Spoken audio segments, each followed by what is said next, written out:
Friends, ఇప్పుడే అందిన వార్త. CM Revanth Reddy good news. ఎన్నో ఏళ్ల కలపైన సంచలన నిర్ణయం అంటూ లేటెస్ట్ అప్డేట్ అయితే రావడం జరిగిందండి.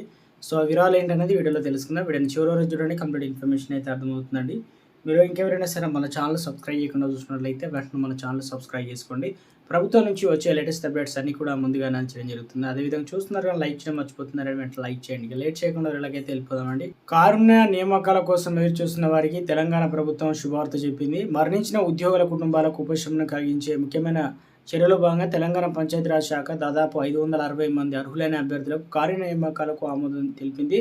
అయితే తమ కుటుంబంలో సంపాదించేటువంటి ఏకైక వ్యక్తి కోల్పోయిన కుటుంబాల దుస్థితిని హైలైట్ చేస్తూ తెలంగాణ గెజిటెడ్ ఉద్యోగుల యాక్షన్ కమిటీ చైర్మన్ అనగా జగదీష్ సెక్రటరీ జనరల్ ఏలూరి శ్రీనివాస్ నిరంతర విజ్ఞప్తులు చేయడంతో ప్రభుత్వం నిర్ణయం తీసుకుంది.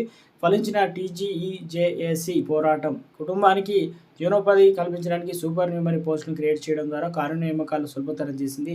తెలంగాణ ప్రభుత్వం తీసుకున్న నియామకాల నిర్ణయం ఇక సామాజిక సంక్షేమ ఉద్యోగుల సంక్షేమ కార్యక్రమాల పట్ల వారి నిబద్ధతను ప్రతిబింబిస్తుందని అన్నారు. తెలంగాణ సీఎం రేవంత్ రెడ్డి నాయకత్వంలో రాష్ట్ర ప్రభుత్వం మార్పు తీసుకురావడంలో కీలక పాత్ర పోషిస్తుంది.